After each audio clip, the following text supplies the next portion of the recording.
Saturday afternoon hoops inside Turner Gymnasium on the campus of the University of Lynchburg. Hello again, basketball lovers. Kyle Haney hanging out with you on this first Saturday of January. We'll still say Happy New Year and happy basketball coming up. It's the Emory Eagles in town at 9-0, taking on the Lynchburg Hornets. Wow, so much to talk about here. And I like getting to the stats right away. No, they took them away from us. Well, we could go back to those stats because when you talk about this Emory ball club, you're talking about a team that averages over 86 points per game. That is second right now in women's Division III hoops.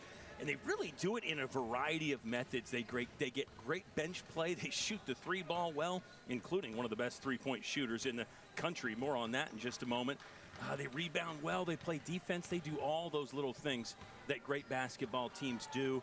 It's an Emory squad that was 15-10 last year, 19 wins the year before, and an NCAA appearance. I think that's the goal this year, is get back to the big dance and then take it a step further than that, win some games in that NCAA tournament, and then see how you stack up at the end of the season if you're an Emory squad. If you're Lynchburg, you're looking to bounce back from a loss yesterday against Johnson and Wales. 84-80, that was a ball game where Lynchburg never led. Hornets are now 7-3 this season.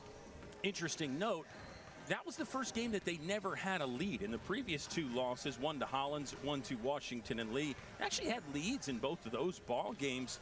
But yesterday, Lynchburg played from behind really the entire time. They did have a late tie in the fourth quarter, but Johnson and Wales did enough down the stretch. You look at the box score and some things stand out for Lynchburg. They really did not play bad basketball by any stretch of the imagination. 46% from the field yesterday for Lynchburg, and they hit 11 three-pointers. They got points in the paint as well. Lynchburg scored 34 points in the paint, so you combine the threes, that's 33 points from beyond the arc, 34 from inside the paint. Maybe the areas in between there a little bit lacking, although you can't say it was from the free throw line for Lynchburg. They were good there, 9 of 10 from the charity line yesterday. In the end, too many turnovers for the Hornets and too many untimely turnovers may have ended up really being their undoing against Johnson and Wales. So Lynchburg looks to get back on the right side of things. It's 7 to the good, 3 to the bad right now against an Emory team that has yet to taste defeat. 9-0. The Eagles are 3-0 on the road this year. There's 6 or 7 blowouts on the list for Emory, but there are some close games. They had a single-digit game against Randolph-Macon. There's one for the Lynchburg fans and the ODAC team, Randolph-Macon. That might give us some taste of how this game is going to go. The Eagles beat the Yellow Jackets back on November 15th, 68-59. Now, the other close game for Emory was Oglethorpe back on December the 6th. That was an 8-point Emory win there. This is an Emory team that has eclipsed the century mark 3 times. There's a look at Allison Nichols, the head coach for the University of Lynchburg in her 5th season. She's a Hill City native, just outside Lynchburg, actually, Campbell County. And her counterpart tonight will be Misha Jackson for the Emory Eagles. 9th season for Coach Jackson. 3 NCAA tournament appearances in there for Emory, and they would like to make one more today. They're in Virginia for a 2-game swing. It'll be Lynchburg today, Washington and Lee tomorrow. That'll be a key for Emory. Don't overlook the Hornets in preparation to take on the Generals tomorrow. It looks like it's time for the national anthem here inside Turner Gymnasium. We'll step aside, bring it back with the starting lineups and the tip. It's on the way next. Emory and Lynchburg on LHSN and Flo College.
right, the national anthem has wrapped up. Kyle Haney back inside Turner Gymnasium with you.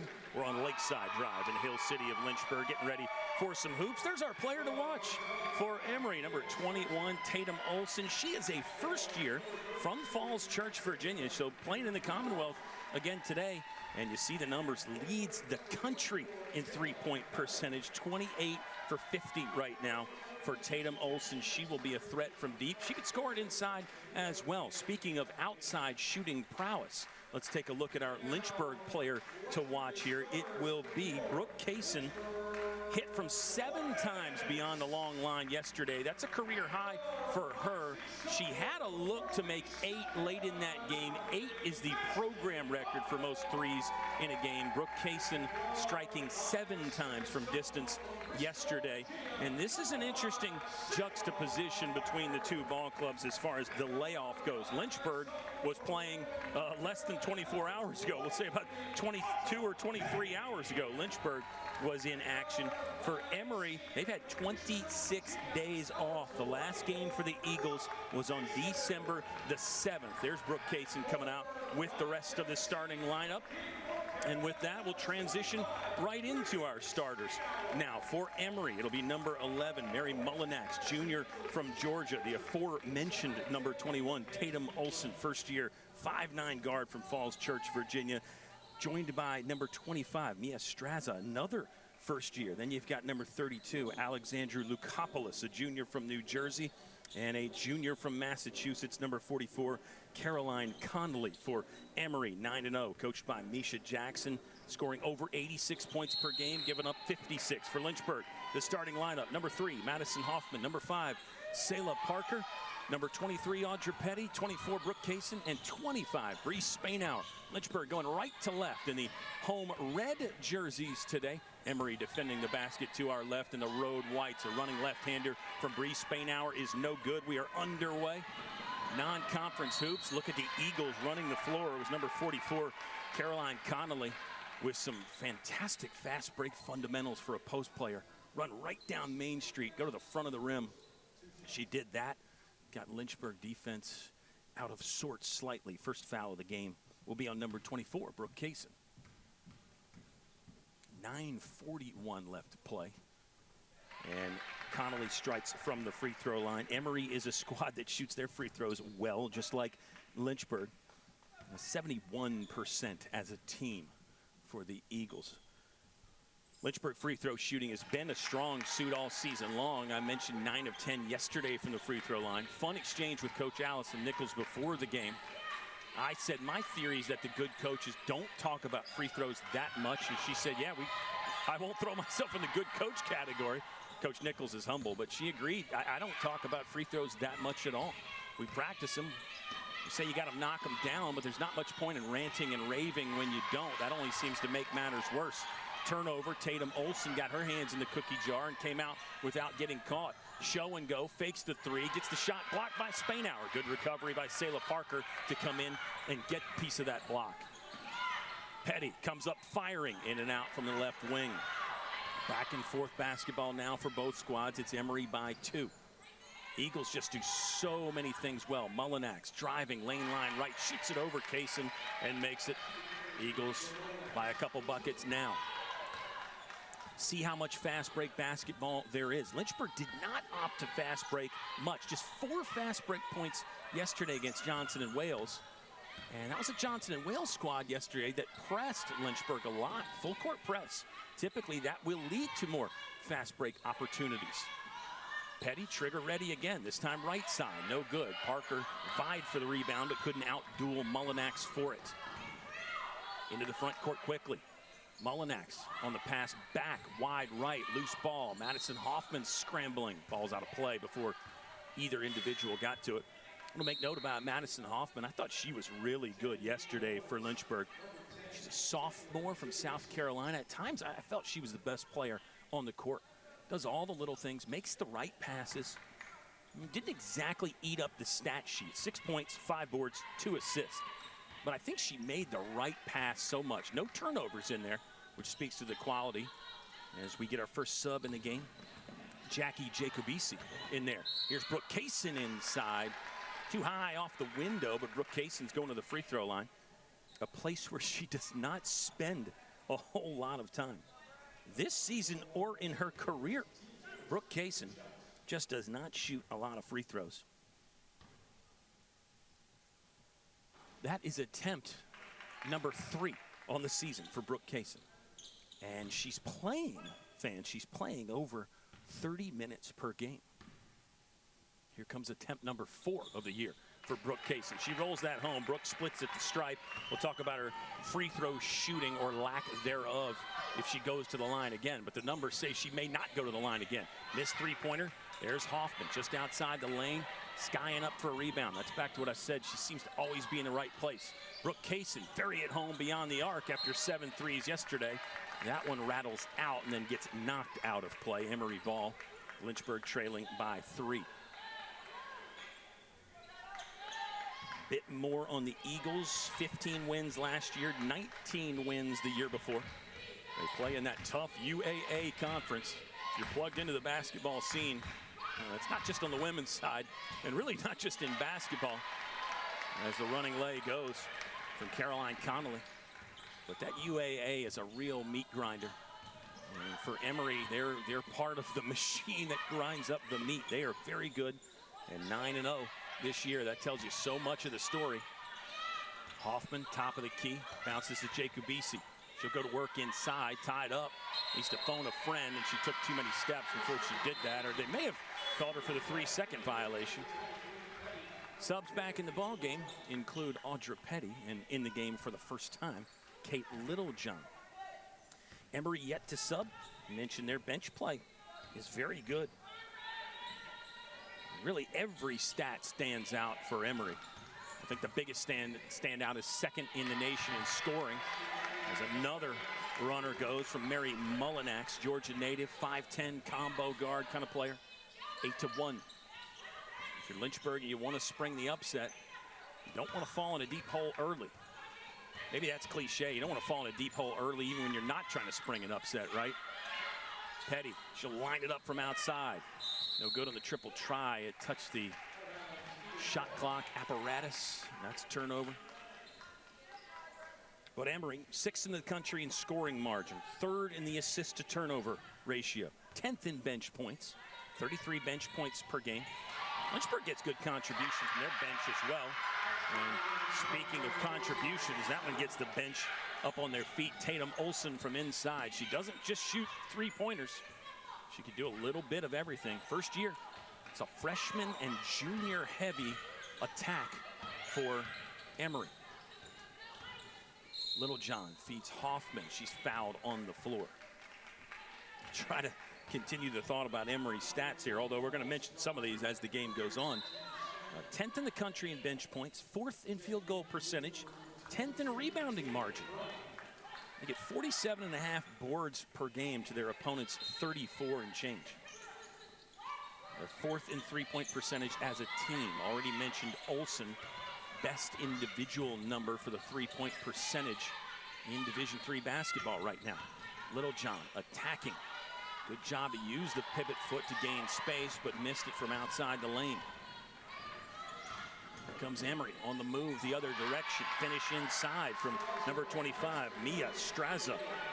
First year from West Harrison, New York.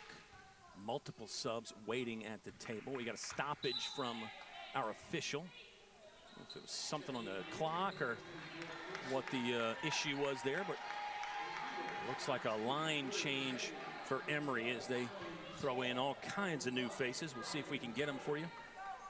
Mary Mullinax stayed, so it's 4 fresh faces for the Emory Eagles. Lynchburg will operate, bouncing into the top of the key for Petty. She'll use the dribble and then fade away for a deuce. First field goal of the game for Lynchburg comes 5:27 into the first quarter. Give Emory's defense a lot of credit for that, and then stroking from outside. Early catch and shoot for Riley Allen, just in off the bench. She nails it. Emory by 12. Lynchburg needs consistency on offense. That won't help. Turnover. Brooke Kaysen got dispossessed. Kate Littlejohn will steal it right back for the Hornets. Littlejohn had to navigate through her own player. That was Petty. Finds Kaysen in the corner. Had to run it down. Flips back to Bree Spainow. Spainhour is a consistent scoring threat for Lynchburg. Brooke Kaysen, she'll shoot it from the right wing. Blank that attempt. Petty leads the team in scoring at 17 points per game. Kate Littlejohn, 13.8 points per game, and Brooke Kaysen, 12.8. So 3 players in double figures right now for Lynchburg. Back to the team aspect for Emory. They only have 2 averaging in double figures, Olsen and Mullinax. Kate Littlejohn will use the double screen at the top. No good. Taylor Brown tried to rip the rebound away. It's Emory in the front court going to work again. Coach Nichols said probably more player-to-player defense from Emory today, or for Emory today. Lynchburg used their zone defense quite a bit yesterday against Johnson and Wales. Rare turnover for the Eagles will bring us to our media timeout. We'll catch a breather as well with 4:02 left to play in quarter 1. It's Emory 15, Lynchburg 3 on Flo College.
Mary Mullinax leading the way with 6 points for the Emory Eagles. 4 other visitors have scored for the number 7 ranked team in the country. It'll be a ranked matchup for Emory tomorrow against Washington and Lee. On the road in Lexington, so a little 2-game swing in the Commonwealth here for Emory. And Coach Allison Nichols for Lynchburg said, sure, you hope they overlook us a little bit, but we're going to have to do our part and play good basketball.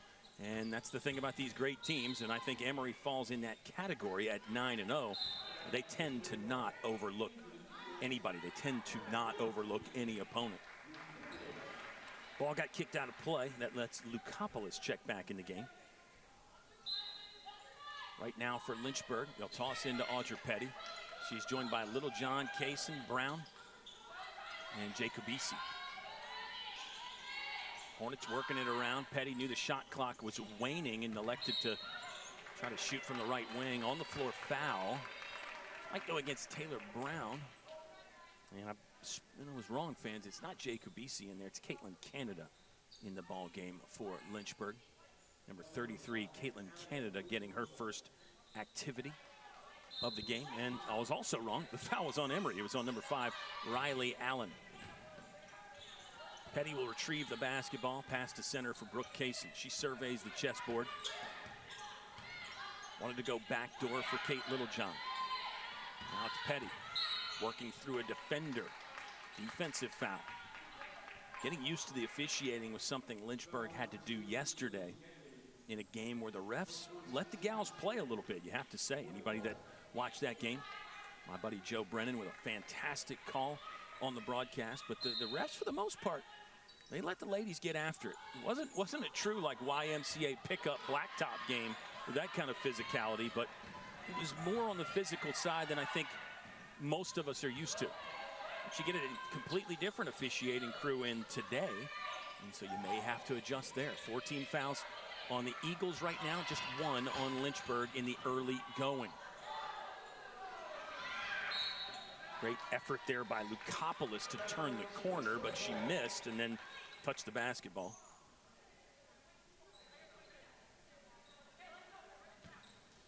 Lynchburg got great contributions from their bench yesterday. Just 12 points off the bench for Lynchburg. I thought they did a lot of those little things that you need to win ball games. think Lynchburg will lean on that bench going forward, not just today, but this entire season. Lynchburg is on the road Wednesday against another great team, Virginia Wesleyan Marlins. Nice look by Taylor Brown, passing across the lane to Caitlin Canada. Canada has not played a ton lately, but she can be dangerous. 15 points against the Methodist Monarchs earlier this year. Great feed by Taylor Brown. Really passes well for a post player. Across the lane, Lynchburg still down 10. They need something. They need anything right now. Open three coming for Emory. No good. Brooke Kaysen there. Capture the basketball for Lynchburg and head the other way. Across the timeline. Nice hesitation by Kate Littlejohn. Pump fake works, and now Lynchburg on a small run. Emma Starr passing back to Riley Allen. She drains it from outside. Impressive there from Riley Allen. For Allen, she's the third leading scorer on the ball club, 9.3 per game. That's all off the bench. Three-pointer number 25 on the season for Riley Allen. She shoots it at nearly 40%. Bag work from Petty, but couldn't finish it off with a scoop lefty. Look how quickly Emory gets in the front court. Even when it's not a true fast break opportunity, Emory just races into the front court. The Eagles are so impressive in the fact that they're so well-rounded, and I would say complete is a good word to use for this ball club. They're not necessarily outstanding in any one area, but they're above average or close to outstanding in so many. Above average height. Shooting is obviously above average. The basketball IQ might be an outstanding part of the game for Emory. Let's not undersell that. Kayla Sledge in the ball game for Lynchburg. Madison Hoffman back in. Allie Schaefer on the floor for the Hornets. It's interesting lineup right here. Spainhour looked around, hesitated, actually got a window to score, but couldn't convert the red zone opportunity. It was contested. Into the corner for Lily Kennedy.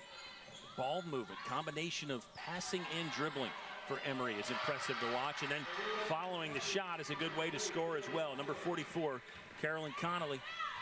Junior's in the books again. Her high this season is just 10 points. Man, you look at her skill set, I feel like she's got a 15 or 20 point performance at some point in her future. Spainhour to Canada, bricked it, nearly got her own rebound. Mary Mullinax took it back for Emory. Here go the Eagles again. Cross-court diagonal pass, traveling violation. They're human. Tatum Olsen is human. Back to this lineup for a second for Lynchburg. Sophomore, Madison Hoffman trying to get the inbound. Allie Schaefer, first year. She actually does collect the inbound pass back to Hoffman. You've got two senior leaders out there, post players Kayla Sledge and Bree Spainhour, and then Caitlin Canada, first year. Coach Nichols has experimented with some different combos for sure. End of the first quarter, Canada launched in time, but couldn't connect, and that's how frame number one comes to a close. Mostly Emory, some bright spots for Lynchburg. More hoops on the way next. Right now, Eagles 20, Hornets 7 after 1 inside Turner.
Welcome back to Wayne Profit Court inside Turner Gymnasium. We're on the campus of the University of Lynchburg.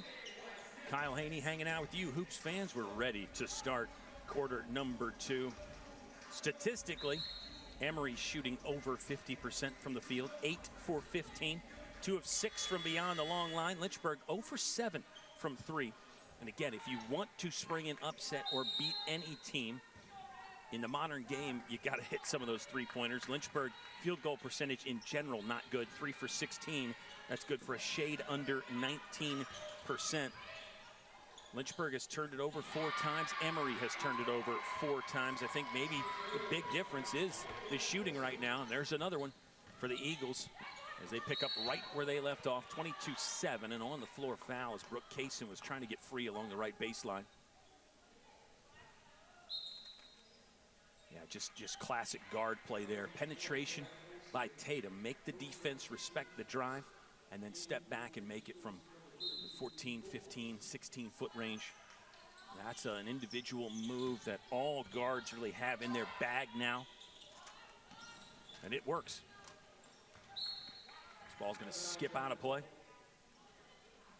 Tatum Olson, 5'9", first year from Falls Church, Virginia. She's hit a three-pointer, at least one in every game this season. The high is 5. She does lead the NCAA in three-point percentage. Here comes an opportunity this time from number 11, Mary Mullinax. No good, but an offensive rebound for Emory. Eagles do a lot of good work on the glass, too. Another reason why they're undefeated at 9-0. Inside to Conley, missed. Good defense by Bree Spainhour. Bothered her enough physicality without drawing a whistle. Pretty impressive from Spainhour. Hoffman will take the handoff from Kaysen. Looking around now, a chest pass to Allie Schaefer. She'll let it fly. No good. Long rebound collected by Lukopoulos. Straza on the drive. Never really broke stride. Dropping one in off the window for a deuce. You see Lynchburg intentionally slowing it down there. Mia Hoffman was on the jog, and I think she got the word from the bench. Hey, let's take our time. Turnover. Lukopoulos, pump fake, scores it with the left hand. That'll bring us our first time out of the ball game, called by a coach anyway. Allison Nichols does not like how this is unfolding with her ball club down 19. And for Lynchburg, the turnovers were even coming into the quarter, but a couple here in the second quarter have led to direct points. And I think that's part of the reason why Coach Nichols called the timeout. As you see some scenes from this first half. Really good stuff here from our LHSN crew, who is short-staffed today because so many people are still on the Christmas break, the holiday break, we should say. It's not just Christmas, so many holidays to celebrate. And we hope you're still celebrating whatever you choose to. I guess New Year's was the most recent one. As you get a look at the clubs in the timeout huddle. And I think for Lynchburg right now, you got to break the game into chunks. There's 2 of our favorites. That was field hockey coach Jenny Relaford and her husband Michael, who is a Hall of Famer here at the University of Lynchburg due to his exploits as a soccer player. He's now on the coaching staff, and we're looking around at some other fans and some who's in the building taking in the game. We've got a pretty good crowd here for what, as I mentioned, is a holiday break kind of a game where you're not going to have many students. We hope we've got a ton of students watching, and hopefully we've got some Emory fans tuned in. Big weekend in the Commonwealth for the Emory Eagles. Out of the timeout, Kate Littlejohn at the controls for Lynchburg. Here's Kaysen, wants to give it right back to Littlejohn. Player-to-player coverage for Emory. Nice backdoor cut there. It'll free up Spainhour for the long 2. That's no good. More impressive rebounding from Caroline Connolly. Straza on the move. She looks to go right to the basket every time she gets in the front court, and then she'll go to the second and third options. Schaefer, smart play to throw it off the leg of Lily Kennedy. It's really good point guard play from Mia Straza, who is just a first year, by the way. She clearly is acclimating herself to the college game very effectively and efficiently. She looks to go right to the basket. She forces the defense to take that away first, and then Emory will get into their offense. You know, a lot of teams, they just kind of walk it across the timeline. They let players get set up, run whatever kind of action they want to run. it really is a fast-breaking offense first for Emory, even in those non-traditional fast break situations. Spainhour couldn't convert with the right hand. She's really good with either.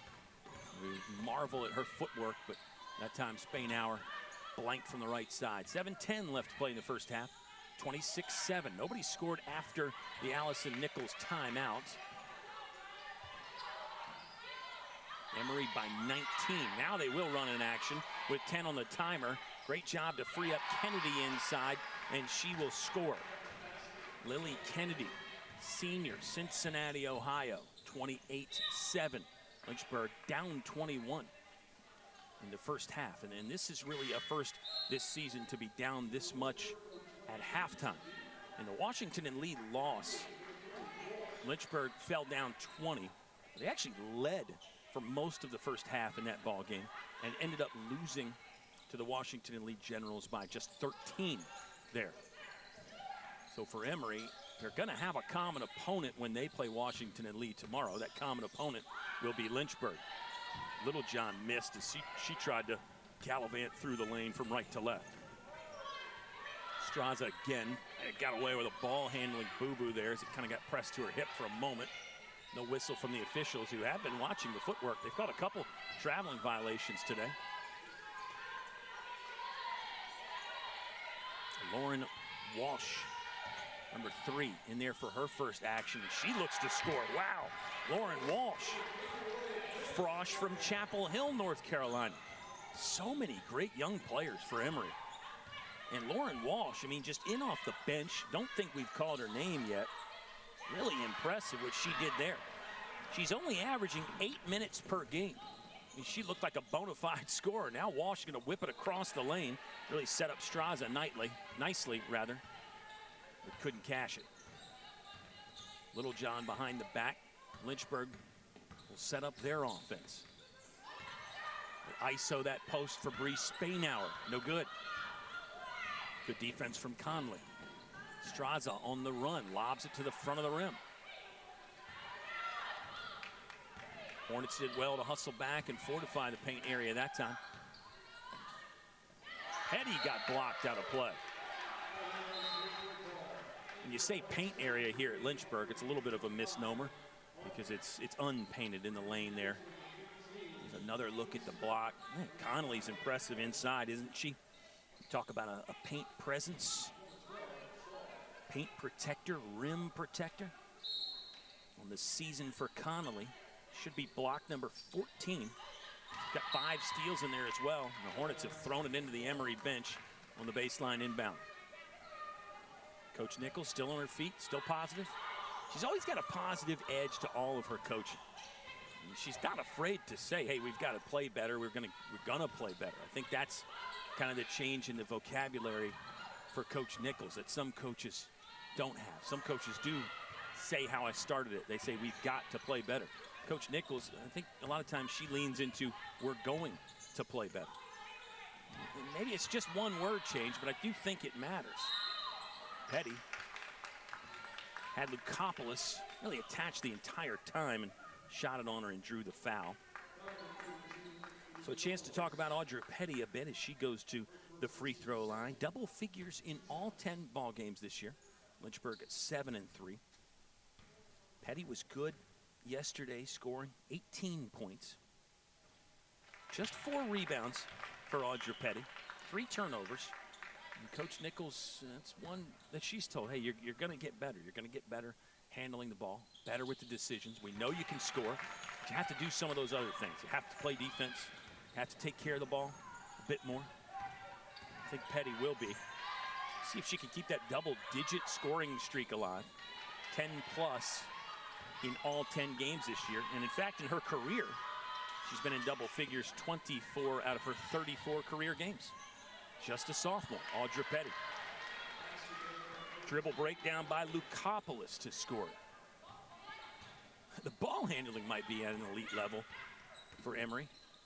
Said they were just above average in anything. I think as the game goes on, I'm changing my tune. I think they might be elite or great in many things. There's individual on the ball defense from Lauren Walsh. just bothered Audra Petty enough, and no other Hornets were making themselves available. 32-9, all Emory right now. Emma Starr in the ball game for the Eagles. Here's a three-pointer, right of center, missed by Riley Allen. Kayla Sledge back in the ball game. She helped with that rebound. For Lynchburg, it's Parker, Sledge, Petty, Littlejohn, and Hoffman. More of a guard-heavy kind of a lineup here. Lynchburg had a bigger lineup in that we spoke about earlier. This time Sledge is your true post player, and everybody else sort of guards. The shot over Sledge goes for number 15, Chloe Kreiser.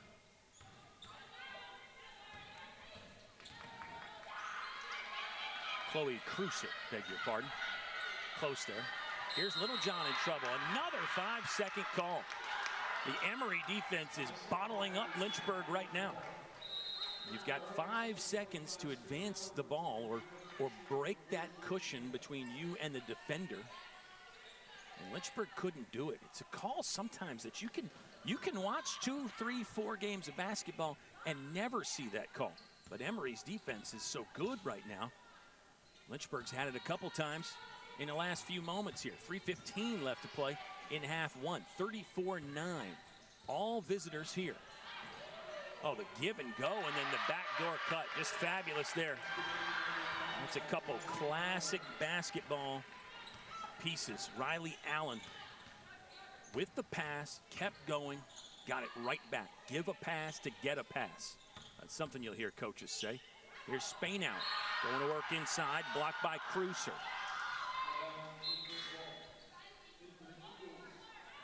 Just working some of the classic fundamentals of team basketball right now. The Eagles look sharp. I think we can safely say they did not overlook Lynchburg in preparation for the game tomorrow against Washington and Lee. Nice move by Kate Littlejohn. Used her advantage in there. Just a little subtle hit with the right shoulder to get some space and score it. Lynchburg down 25. Hook shot wasn't close. Brooke Kaysen picks it up on one bounce. Kaysen looking around. She'll hand to Spainauer. Brooke wanted it right back. Now inside. Pump fake, hesitation. Shot doesn't go from Caitlin Canada. More minutes today for Canada. She did not play at all yesterday. But Caitlin Canada has played quite a bit off the bench. Here's Littlejohn leading a 3-on-2. Emory did well to bother her enough, and that pass was not sharp to Brooke Kaysen. Lynchburg has to set up and run their half-court offense. Canada traveled.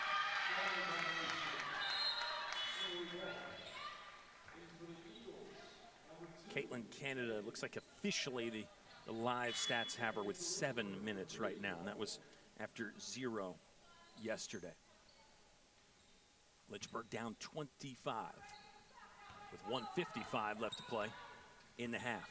Sayla Parker's going to pick up Emma Starr as she breaks the midcourt stripe. Starr has it back using the screen, pick and roll game. That was an illegal screen. I believe that was actually Emma Starr that committed the foul on the moving screen. Allie Schaefer's back in the ball game for Canada. Yeah, there's another look, and I was wrong again. That was number 13, Savannah Sewell. 6'1", first year from New Jersey that moved just a bit too much in the opinion of the official. 1:38 left to play in quarter two. Hornets looking for traction, looking for something. Just a solo takeaway, ripped there by Kreiser. They'll call held ball, mutual possession tie up, and the arrow gives it back to Lynchburg. Hornets typically like to dial something up on the inbounds, and you see there they're just kind of going with a more conservative option. Throw it to the top of the key, but it does free up Brooke Kaysen for a left wing three. Kaysen can't connect. Stolen back by Sayla Parker. She'll give it up as Lauren Walsh takes it away. Walsh angling into the front court. Now cross court left. Mid post. Kaysen did well to help out. Now it's Brooke Kaysen with a block from behind. Really bothering Emma Starr. Starr down on the knee, slid it along the baseline. They'll call a 3-second violation. We actually saw one of those in the game yesterday. Lynchburg losing to Johnson and Wales by 4. I made the comment that that's one you can watch 3, 4, 5 games of basketball and never see the 3-second violation called. We've seen it a couple times in the last 24 hours or so. Give Brooke Kaysen a lot of credit on that defensive sequence there for Lynchburg. Hoffman will slide inside to Spainhour. Had it pried free by Lily Kennedy. Good work right now from Emory. Emma Starr.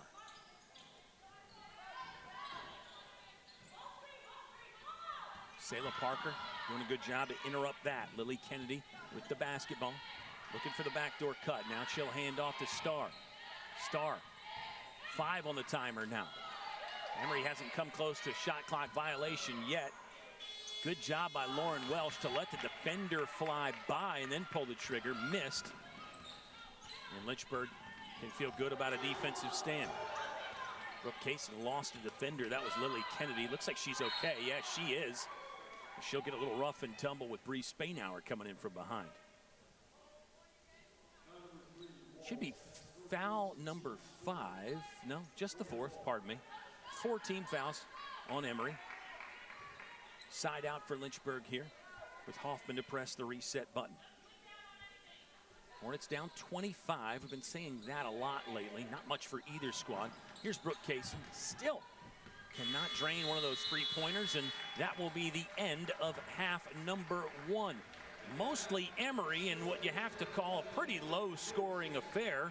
The Eagles averaging over 86 points per game this season, so maybe Lynchburg holding them to 36 in half number 1. Not too bad. The bad side of that coin would be Lynchburg is down 25 at the break. We'll step aside for a bit and bring it back with more basketball on the way in just a second. LHSN and Flo College.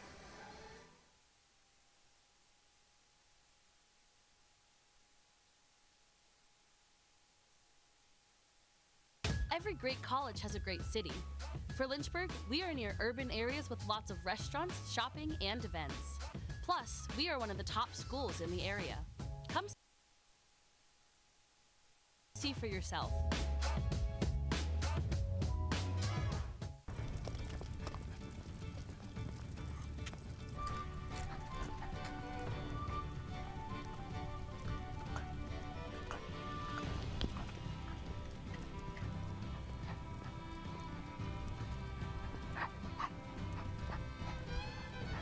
Get your career in the game by enrolling in the University of Lynchburg MBA program with an emphasis in sport management.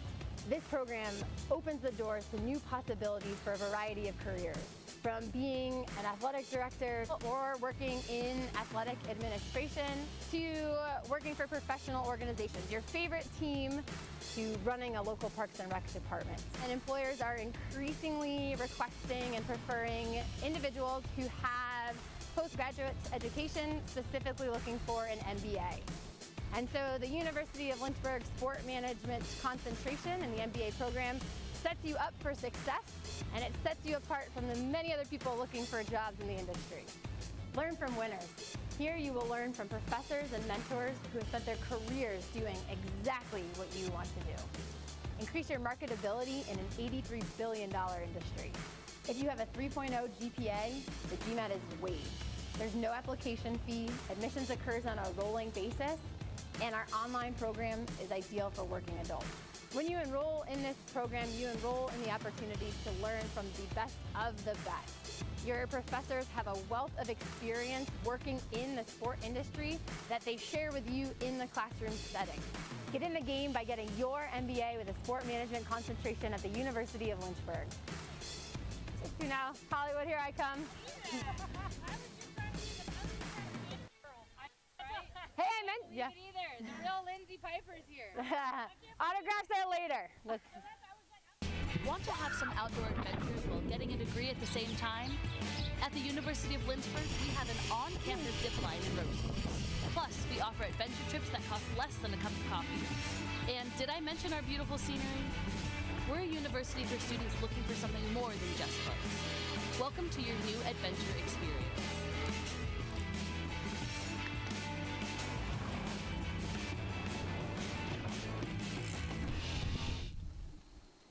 When creating a sustainable future, your choices matter, even your choice of a college.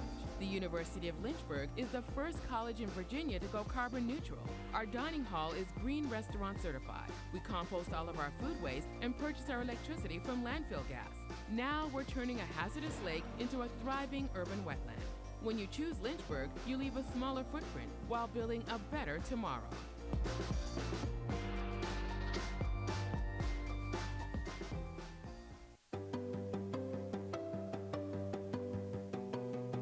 Lynchburg is all about you, your ideas, and your goals. We've got one professor for every 10 students, so you can get all the support you need. In the classroom, in the lab, or in nature. You'll learn by putting yourself out there, and we're right there with you.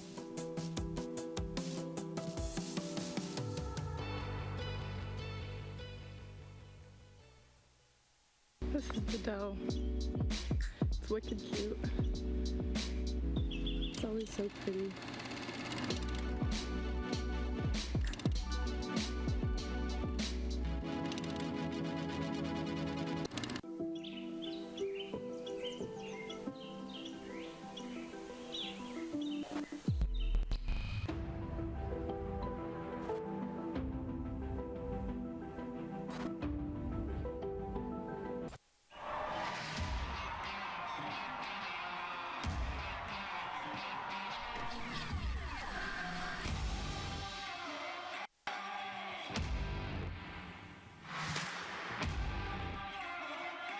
It's almost April, and you guessed it, Give Day is coming.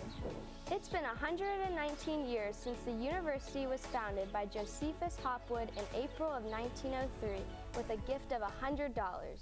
We're not asking that everyone give $3,000, though we won't turn you down if you do. How much you give isn't the point. It's that you join in on Give Day to give what you can. $1 can buy a cup of coffee, but if we all pitch in, those dollars can help fund some really impressive stuff. Your help is improving our athletic facilities. I mean, have you seen this scoreboard? It's perfect for games and movie nights. It may not be flashy, but you've helped update the AC in Hopsigler, and that's huge. Think about it. We've got a cadaver lab in here. And if that isn't your thing, this digital anatomy table was also funded with help of people just like you. Remember when we had problems with the dam? Well, we've been working with the city to replace the old bridge, add the new traffic circle. And with your support, College Lake is turning into a new urban wetland that students can learn in for years to come.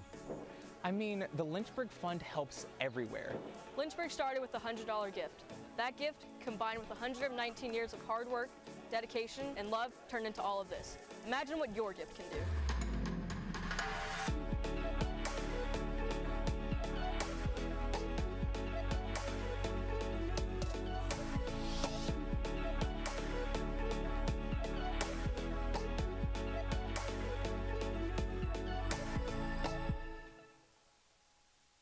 Give Day 2022 is just around the corner, and today I'm inviting you to make history with me on Thursday, April 7th. During those 24 hours, we'll look back on 119 years and reimagine our future together. Did you know that our entire history is grounded in giving? The university we are today began in April 1903 with a gift of $100 from Dr. Josephus and Sarah Hopwood. On April 7th, we will continue that tradition of giving. So join me in supporting everything that makes this such an extraordinary place to live, learn, and grow. Gifts to the Lynchburg Fund support all aspects of your Lynchburg experience. They spark innovation and seek collaboration across campus and in our community. They fund research, study abroad trips, your favorite professors, and unforgettable moments. Yes, I'm talking about our new video scoreboard in Schellenberger Field. You can even make a gift in honor of someone who's made a difference in your life. Help us build on the generosity of our founders on Give Day 2022. Give Day is about paying it forward and giving together, and gifts of any size make a big difference. Learn more about Give Day 2022 at lynchburg.edu/giveday. You are such an integral part of our Lynchburg family. Thank you.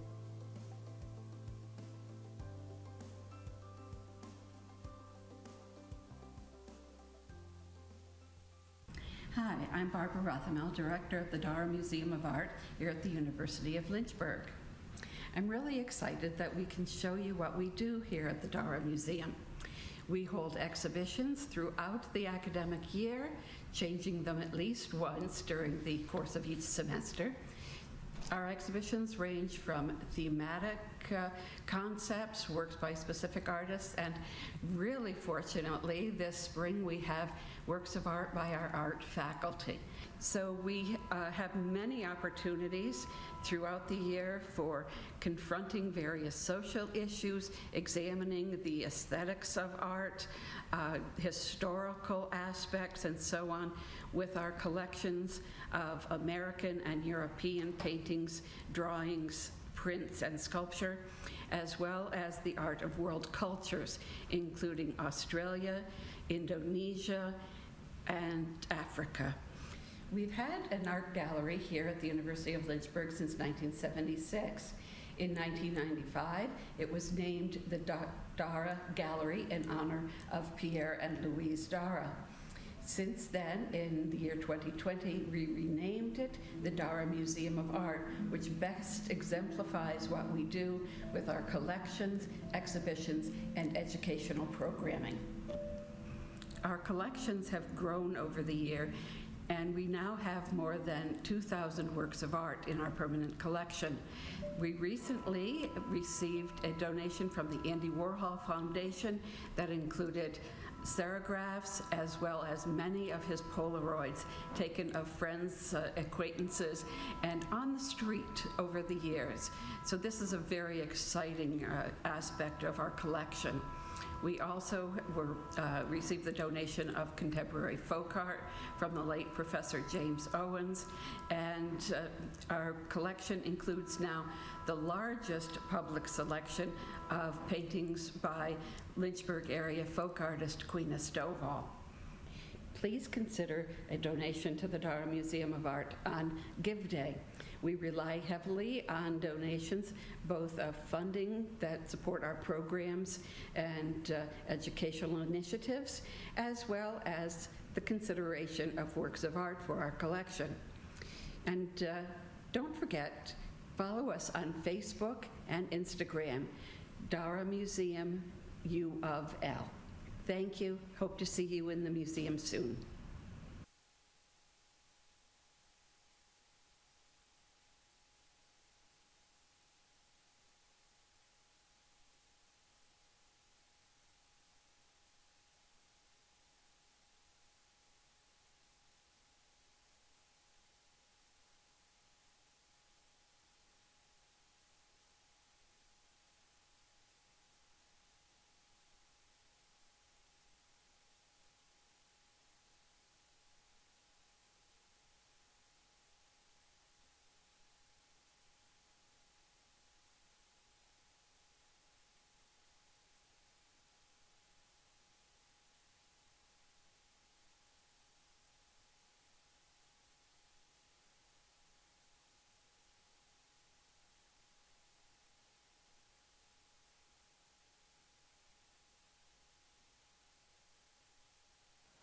Welcome back, basketball fans. It's Kyle Haney on a solo flight with you this first Saturday in January, a brand new year. I'm going to write down 2025 on everything for about the next 3 or 4 months.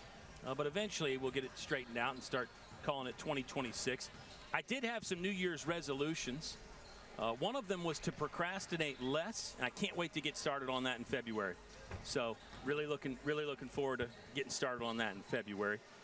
For Emory, their new year is off to a pretty good start. I mean, I mentioned it's slightly under their scoring average. The Eagles putting up 86.8 points per game, and they're at 36 at halftime. But I have a feeling that Misha Jackson, the ninth-year head coach for Emory, is probably just fine with this output right now. She got to use some different rotations, although, again, Emory is a team that really leans on their bench play anyway. They have the 10th best bench scoring in the nation at 33 points per game. Right now it's 14 bench points for Emory, and we'll look at some of the other halftime statistics. There's a couple that are glaring differences there. Start with that 0 from three-point percentage for Lynchburg. Right now it's 0 for 11 for Lynchburg and they're down 25. So obviously you can't assume you're going to go 11 for 11. That's probably not going to happen often in a basketball career. But if you make 3 or 4 of those three-pointers instead of 0, all of a sudden the flavor and the complexion of this game could be very different. Now the Eagles, normally they're a sharp-shooting ball club. They're just 2 for 9 from beyond the long line today in this one. Emory comes in shooting it at 38% from outside the arc. So a little below their average there. I think both teams have been bothered a bit by turnovers at times. 12 for Lynchburg, 8 for Emory. Doesn't seem to be the big difference there, though, in turnovers. Points in the paint was an area that we identified as a pretty big difference. 22 points in the paint for the Eagles, just 8 for Lynchburg. And you have to say, Emory has really dominated the action on the interior, both with the scoring and then the rebounding as well. Now, not all rebounds come inside the paint, but it kind of starts there and then goes out. Lynchburg has tried some different combinations and rotations of their own. We haven't seen some players that played really good minutes yesterday. I'm thinking about Natalie Poole, played 7.5 minutes yesterday. Jenna Sawyers was another one that played a bit yesterday. Jacqueline Jacobisi has, I think, got in this ball game for just a few moments, but not nearly as much time as yesterday. Yeah, Jacobisi with 4 minutes in this one today. As you get a good look at Wayne Prophet Court. Nice little beauty shot right there from our producer, Micah Adams, Micah Madness. And he's got so many folks working hard for him here with our LHSN Flow College crew. Some looks at the first half action. Another note there on the interior play, the downstairs play from Emory. Shot blocking game for the Eagles has been very impressive. They can block shots and not commit fouls, and they really do well protecting the lane in the area, in the paint. And really defensively, it's a good squad. Joe Brennan and I, who had a great call yesterday, Joe Brennan was just commenting about how, Emory can switch on every screen because they can guard anybody 1 through 5. They can switch, they can help, they can keep you in front, they can do all those things that great defenses do. Statistically, it's just two blocked shots for Emory. Does feel more than that. They've bothered and altered some shots for sure. Tatum Olson lets it fly from the left wing. No good on the three-pointer. She's made a 3 in every single game, but none so far today for Olson. This triple try will go as number 25, Mia Straza, knocks it down. She can be a sharp shooter on the outside as well. Straza 1 for 1 now from beyond the long line, and Lynchburg has turned it over early. Keep an eye on those turnovers. Keep an eye and see if Lynchburg can maybe not only get back in the game, but keep the game in check. If you can win a quarter for Lynchburg, that can be a positive. That can be something to build on. Hornets take away the backdoor cut.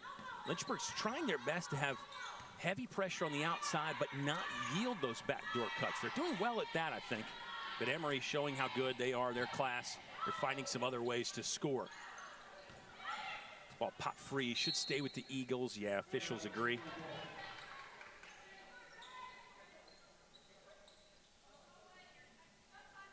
Tatum Olson with the best three-point percentage in the country. Division III women's basketball. No three-pointers yet today. And if she loses that streak of making at least one in a game, I don't think she'll mind as long as her squad gets the W. Emory is in good shape to have that right now. This matches their biggest lead of the contest. Now it exceeds it. 30-point advantage for the Eagles. 41-11. Lynchburg's low this year is 37. Pardon me. The low this year is 54 in that Washington and Lee game. Lynchburg scored 54 points in that game. And that was a game where they had a lead for most of the first half. Selah Parker driving, lost the handle, and there's another Lynchburg turnover. Kate Littlejohn's back in the ball game for the Hornets. She'll go in for Madison Hoffman.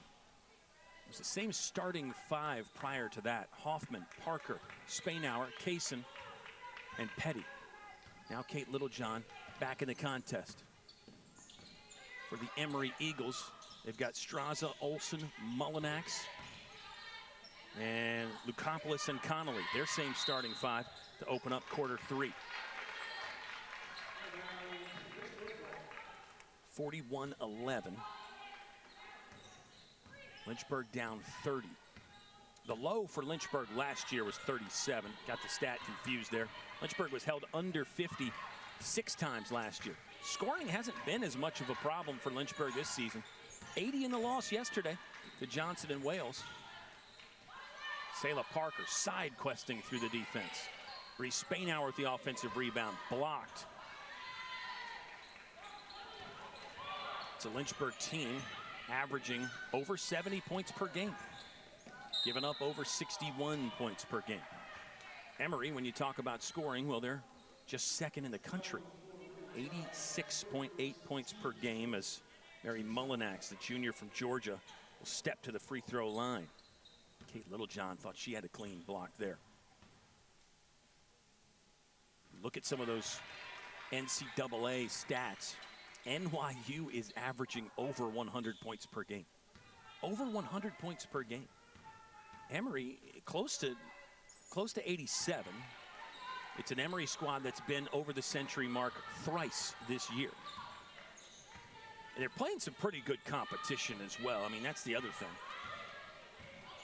So I get on my soapbox a little bit about the NBA. Those guys, the pros, should be scoring over 100 points per game. Some people think they don't play defense. They've got 8 more minutes in the NBA and the W as well. So more time to score. Shorter shot clock there, too. So that'll increase the scoring a bit. But yeah, women's Division III teams. NYU, one of them anyway, averaging over 100 points per game. Littlejohn can't get it to go with the left hand. Littlejohn's still working her way back from injury in some ways. Sat out some games after being injured on December 16th. Here's a foul inside that's going to send Connolly to the free throw line. Connolly's got 2 coming up, trying to put her squad up even more. 32-point advantage is the biggest of the afternoon. Taylor Brown back in the ball game for Audra Petty. No subs yet in the second half for Emory. Coach Jackson, I think, wants to give this starting 5 some burn, make sure they get their reps together in preparation for tomorrow and every other game going forward. As another glimpse at those stats, the halftime numbers. Lynchburg was down 25 at the break. They've yet to score. Free throw from Connolly goes. Connolly's a good player. Massachusetts, the geography on the Emory roster is impressive, like most of the rosters are for the Eagles in all sports. They really recruit well, border to border, coast to coast. Getting all kinds of great talent down there to Atlanta, Georgia. Littlejohn stumbled and lost the ball. Here comes Straza on the move, feeds it inside, but a traveling violation on Lukopoulos. Here is a substitute for the Eagles. That's Lily Kennedy, Cincinnati, Ohio native, checking in.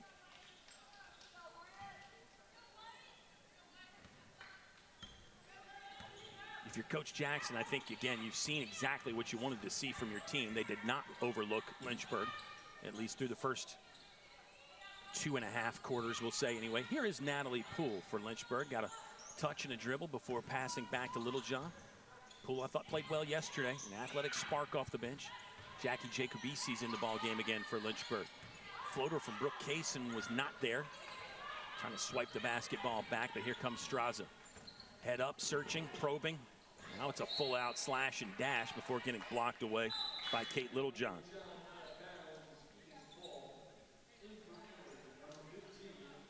Checking back in, Chloe Cruiser. 6-foot senior from Westfield, New Jersey. One of the key contributors that's not either a frosh or a junior for Emory. So much strength in the first and third years. Basket good by Lily Kennedy, another senior, by the way.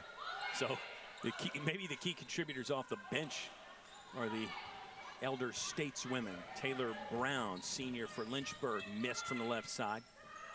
46-11. Eagles rolling, missed shot. Kaysen and Littlejohn wanted to go fast, but Littlejohn couldn't quite collect the snap pass. I thought it was smart there from Brooke Kaysen. High IQ play as she saw most everybody from Emory was below the free throw line. She knew a fast break opportunity could be there. Let's see if Lynchburg tries to run here.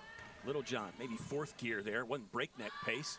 Poole pulling up on the break, banging it in off the window. Timeout on the court with 5:05 left to play in the third. This will turn into the media timeout, so we'll step aside ourselves for a breather.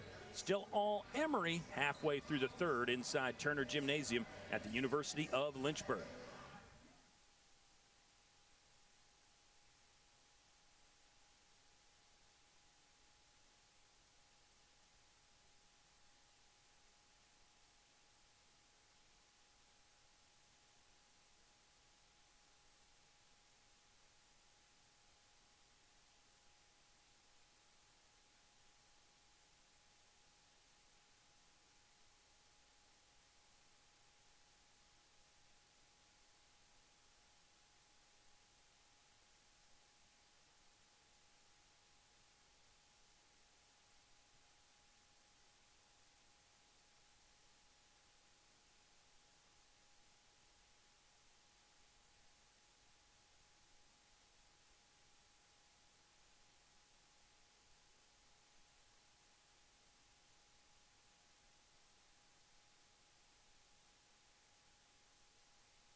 Lynchburg finally hitting a three with 5:05 left to play in the third period.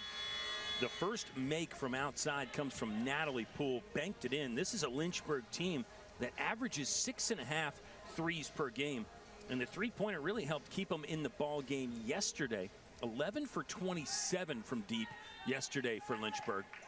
It was really part of the reason, Brooke Kaysen specifically with 7 trays yesterday.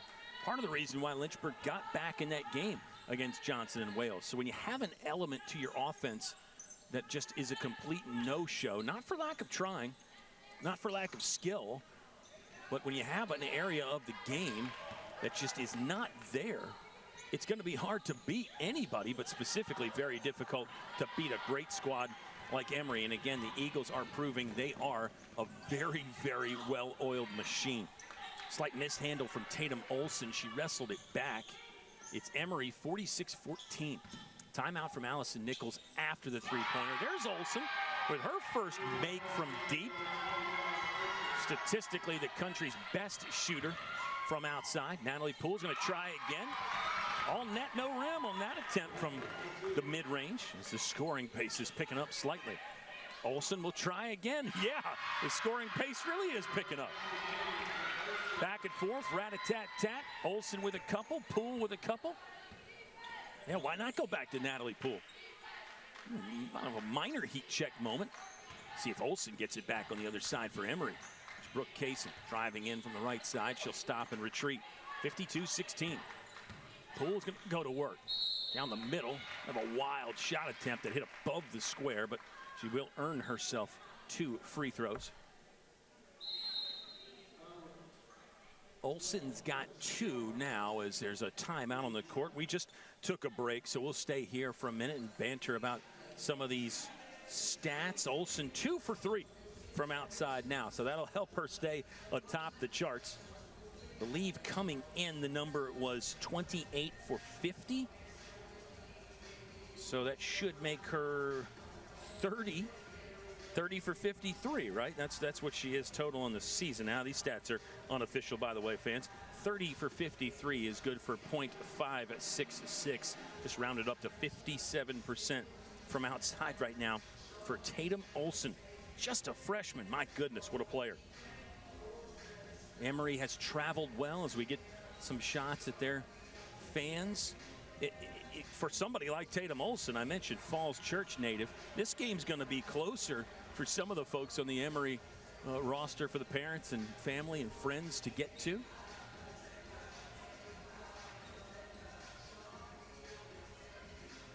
As we have a timeout on the court with 3:47, 3:47, beg your pardon, remaining. Our score bug on there is a little bit off. I mentioned that, fans, just so you know. 3:40 on our screen. The game clock inside Turner here says 3:47. So I should probably be telling you that more. Score is correct, though, 52-16. Lynchburg had just 11 points at halftime as Natalie Poole goes to the free throw line. For Lynchburg, really, again, scoring hasn't been an issue this season. Speaks to just how good this Emory defense is and some of those shooting woes that just happen sometimes when you're playing a good team. Maybe even on the open threes, you're just not as good. Maybe you're tense, maybe you're tight, maybe you lack some of that confidence. Rough and tumble is a phrase to use again. There's the referees let them play, and then the basket goes in. Number 15, Chloe Cruiser, 6-foot senior. Did well just to get the basketball back. Jackie Jacob-Beese in the game for Lynchburg, joining Selah Parker, Natalie Poole, Kate Littlejohn, and Kayla Sledge. Littlejohn, baseline leaner, no, but there's Jacob-Beese activating with the offensive board and scoring. A nice little roar. Talked a bit about her great minutes yesterday. 14 minutes yesterday for Jacob-Beese. Less today. I think you're seeing a small snapshot of what she can do. A lefty finish there for the right-handed shooter. Drains the free throw. Old school three-point play for Jackie Jacob-Beese. And she's like me, she's got a tough last name and it gets screwed up a lot. But she doesn't seem to be bothered or fazed by it. Good close out there by Jacob-Beese as Emory with the basketball. Front court left in the road white jerseys. Most teams wear white at home, but Lynchburg opting for the home reds today. We'll see, you know, on these road trips, you got to bring all your sets of uniforms. You don't really want to be doing laundry tonight on your way up to Lexington. It is a key matchup tomorrow for Emory against the Washington and Lee Generals. Two teams ranked in the top 10 really all season long.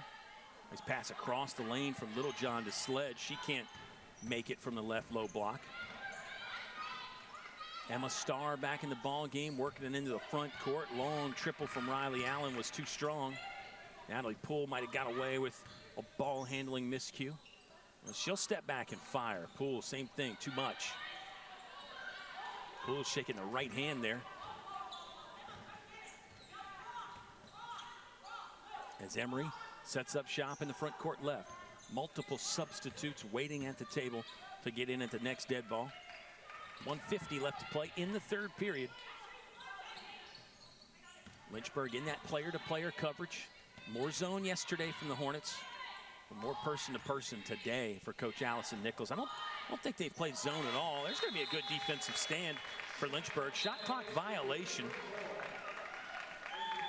And the changes do enter for both teams. Allie Schaefer, Audra Petty, and Bree Spainauer in for Lynchburg. Timeout on the court with 1:34 remaining in the third. We'll break for just a bit with Emory leading 54-21.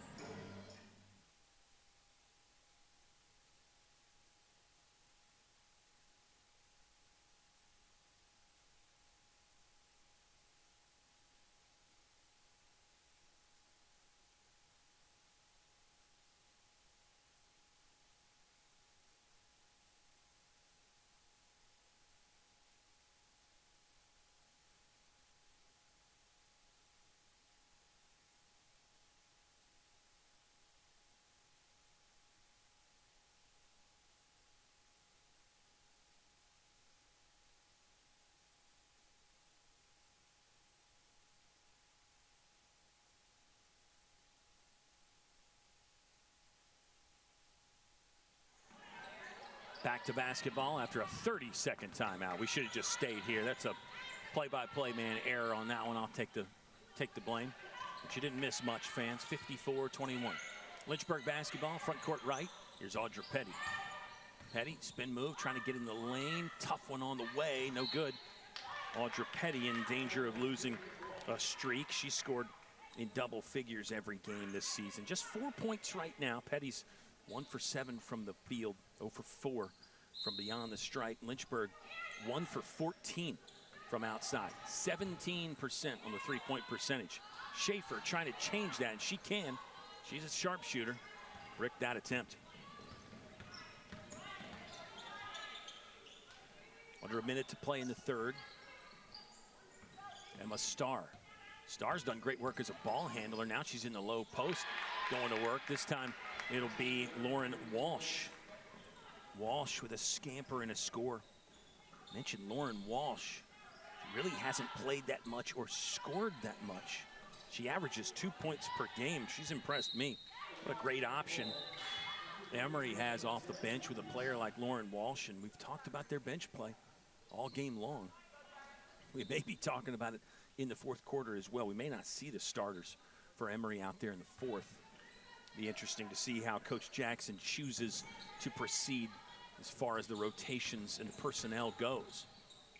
Nice to have that option. There's a tough bucket by Audra Petty.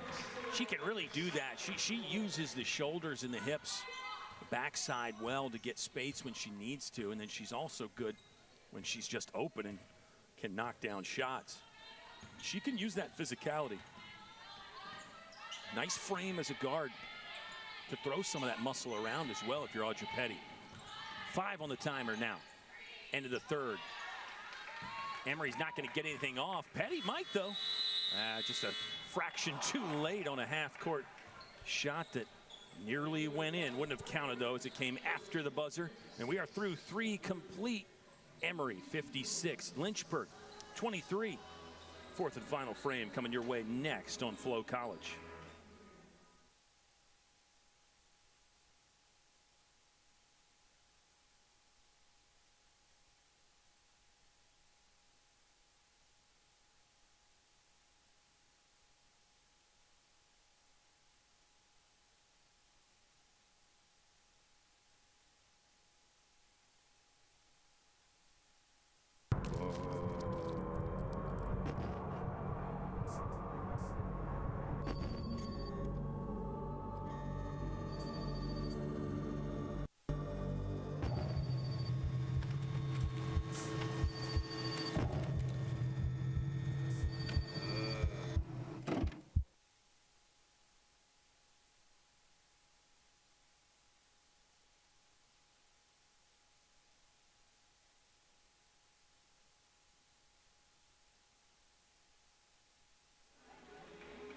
Set and ready for the fourth quarter here as we caught the camera ops off guard.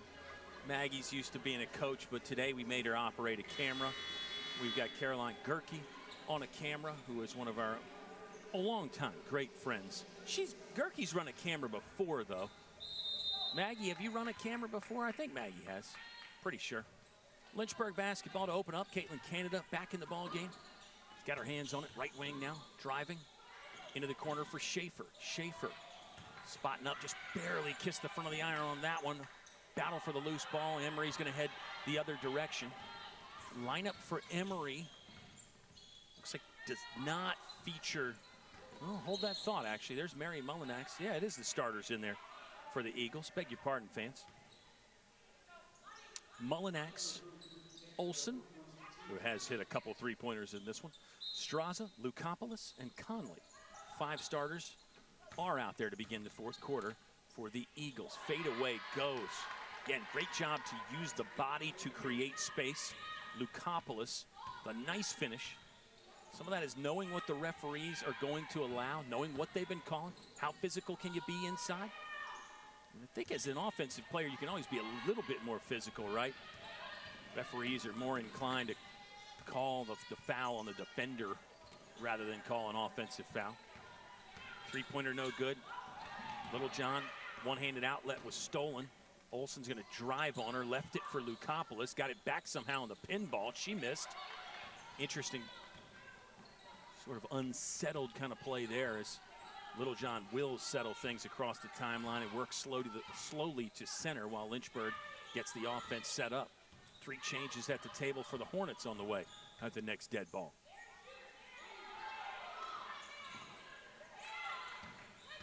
Petty with intent, stalled, fakes and fires, couldn't fill it.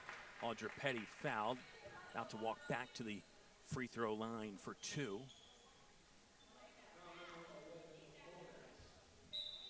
Nice little look here again at Petty. She's got all those little up and unders and the hesitation. She understands scoring. She understands scoring at all 3 levels. Now in basketball, they're talking about 5-level scores, because the original thing was 3-level scores, inside, mid-range, and outside. But now you hear commentators talk about a level in between the inside and the mid-range, like a 5 to 10 foot kind of an area. And then the 5th level is like the Steph Currys and those guys, and the Caitlin Clarks as well, who shoot from the logo. They shoot from 25 and 30 feet outside, not toe on the line 3-point shooters. Man, speaking of toe in the line and draining one, really good catch and release right there from Mia Straza. That's a quick trigger and a good stroke too. Brooke Kaysen, speaking of trigger ready, no good. Karam will come out to Petty. Here's Petty in the bag again, spinning, not scoring, has her own rebound. Power dribble up and in. Audra Petty, good hard work and possession there for Audra Petty. 61-27. Hornets showing some spark, you have to say that. And this is the starting 5 for Emory. Connolly, she'll go to work. Nice little move there on the clockwise spin, finishes with the left hand, impressive. For Lynchburg, it's Caitlin Canada, Madison Hoffman, Brooke Kaysen, Audra Petty, and Taylor Brown. TB has it, looks around, hand off to Kaysen, thinking about stepping back for the triple. Petty will, too much. Hoffman tried to get on the back there for the rebound, couldn't secure it. Emory running and scoring. Number 11, Mary Mullinax with the bucket. She's got 10, 3 in double figures on the court right now for Emory.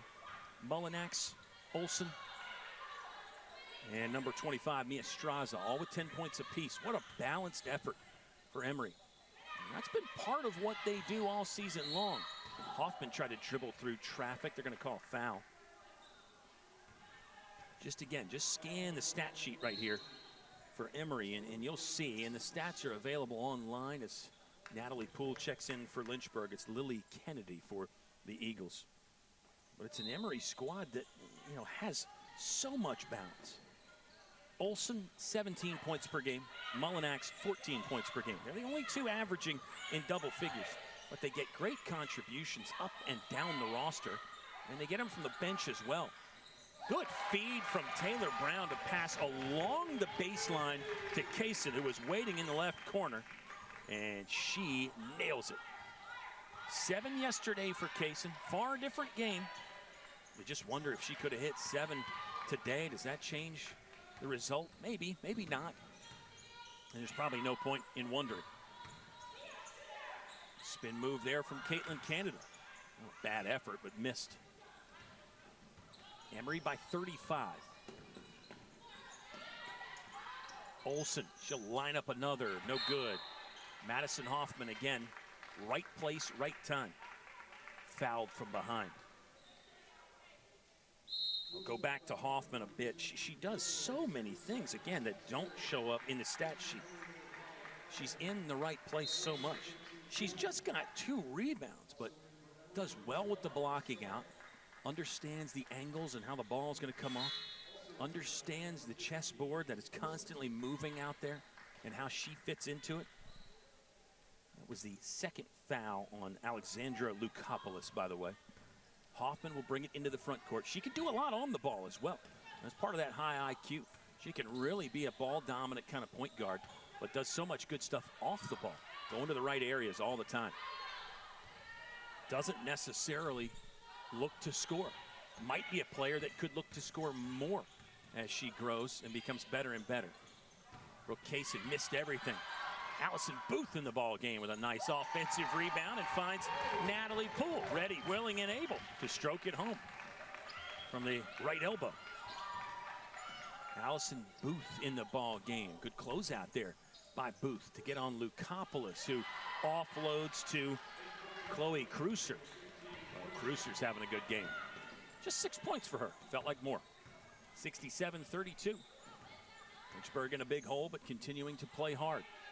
Natalie Poole's going to spark off the bench for the Hornets. There goes that spark plug again. Got partially blocked. Wanted a call.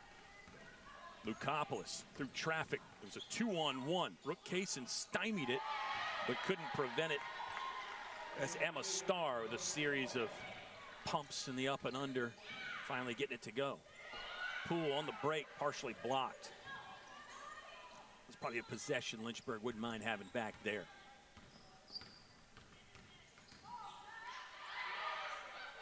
For Allison Booth, I believe this is just the second game that she has played in.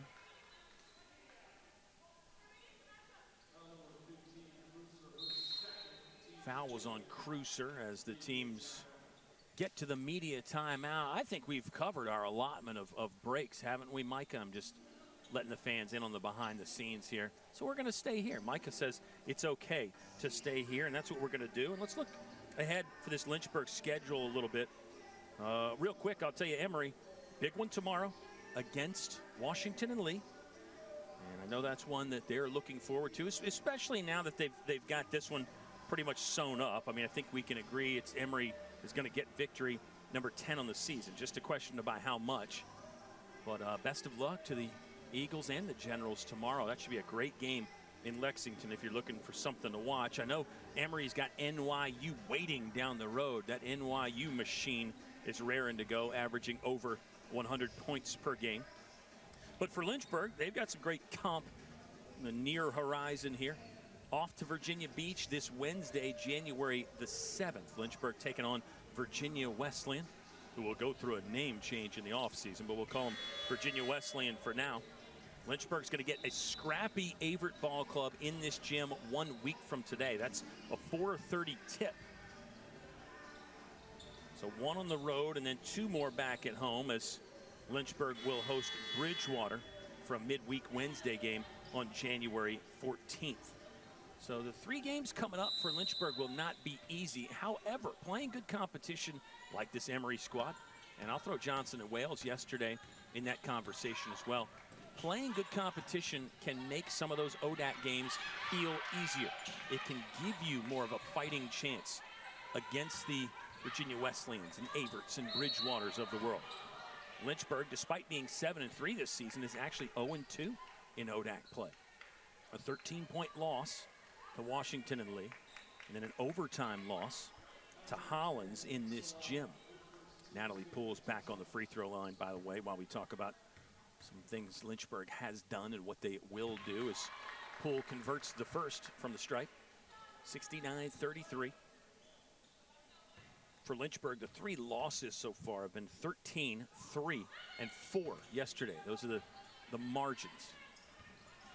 So two really close games, two single-digit games, and then a game again against Washington and Lee where they led on the road for a bit.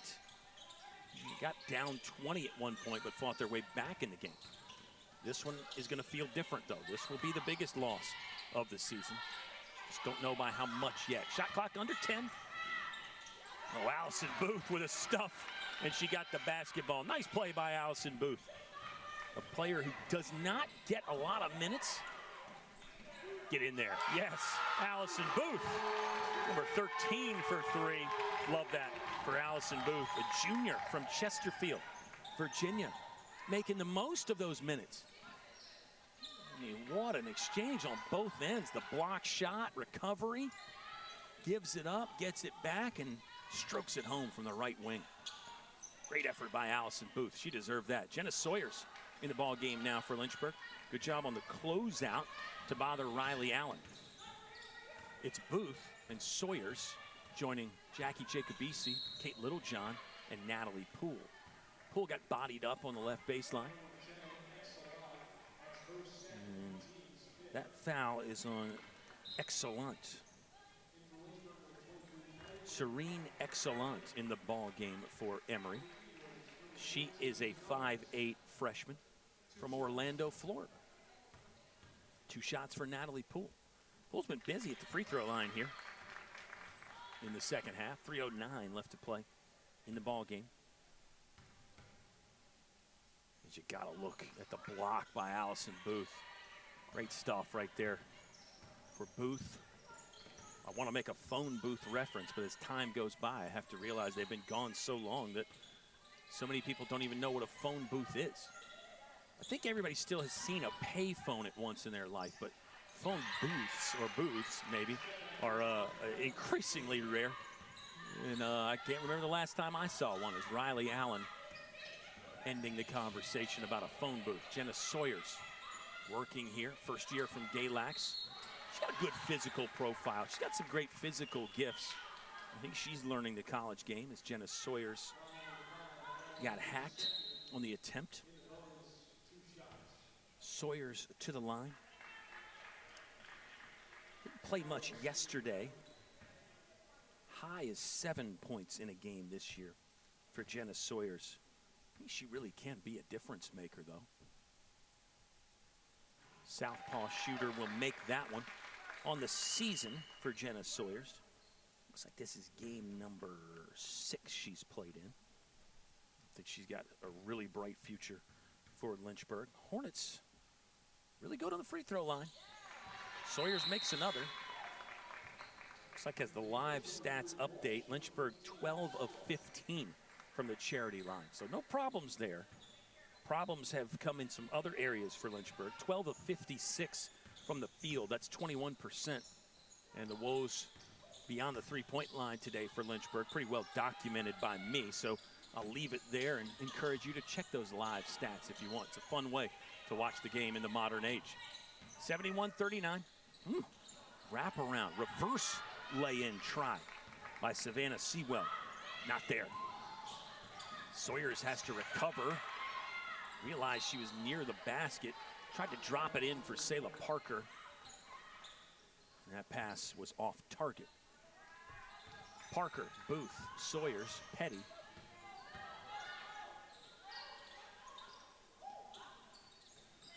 For Lynchburg, there'll be 2 losses in a row. Lynchburg ended 2025 on a little short 2-game winning streak, but now it'll be back-to-back losses to open up the new year. Lynchburg's going to go to 7-4 now.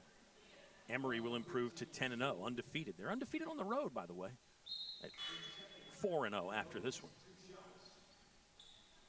2 shots for Audra Petty, who has gotten into double figures again, by the way. We were wondering about that streak. It'll be 11 straight now for Audra Petty with 10 points or more.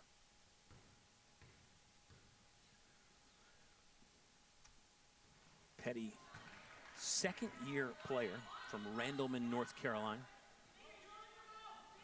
And there is a relation to the auto racing greats. I'll leave it at that. I don't know if Audra wants me to reveal the entire backstory and the entire family lineage and the resume. But yes, that Petty last name, pretty famous around Randleman, North Carolina, and maybe famous to auto racing fans everywhere, as Audra Petty is out for a breather. Lynchburg 31 points in arrears right now with 1:45 left to play.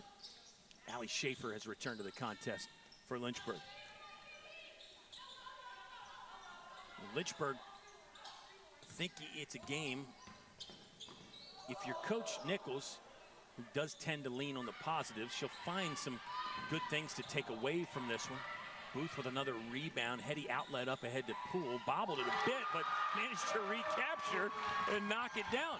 Well, Poole's feeling it a little bit, striking from distance again. She banked in one of those. And that time, Natalie Poole making her second tray of the game.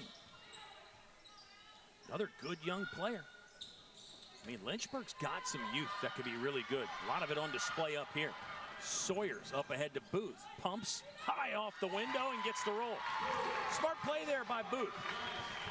Knew that the closeout defender was there. Knew she had to go high off the glass and made it. Gotta like this from this 5 out here right now for Lynchburg. But the young talent does include Madison Hoffman, sophomore. Selah Parker, sophomore. And you look further down the roster, Allie Schaefer, first year. Petty, sophomore. Poole, Sawyers, Canada, Maddie Mood, all first years. Might have left out Jackie Jacobisi, first year. Emily Evans, Frosch. Emory's got some great young talent of their own, don't they? 2 of their best players are first years. And Olsen and Straza. They've got some other great freshies as well that have factored into this one. Final horn will sound. It's a comprehensive victory for the Emory Eagles. Game 1 of their 2-game swing in the Commonwealth of Virginia is off to a good start for Emory, 71-45. Eagles were really dominant in nearly every area. I think it's a pretty impressive Emory squad. You see why they were undefeated coming into this one. They'll have their hands full tomorrow, no doubt about that. That'll be heavyweight prize fight kind of stuff when Emory goes up to Lexington tomorrow. All is not lost for Lynchburg. You're going to get back in the saddle on Wednesday. A tough opponent against Virginia Wesleyan. That game on the road. Check lynchburgsports.com for details. Our next women's basketball broadcast on Flo College will be 1 week from today when the Avert Cougars come into town for a Saturday matchup against the Lynchburg Hornets. We'll say one more big thank you to our LHSN crew for working with us today on a Saturday on holiday break. And we'll say thank you, basketball fans, if you watched the whole thing or just checking out a little bit of it. We really do appreciate it. It's a final here from Turner Gymnasium in the Hills City. Emory comes to town and beats Lynchburg 71-45.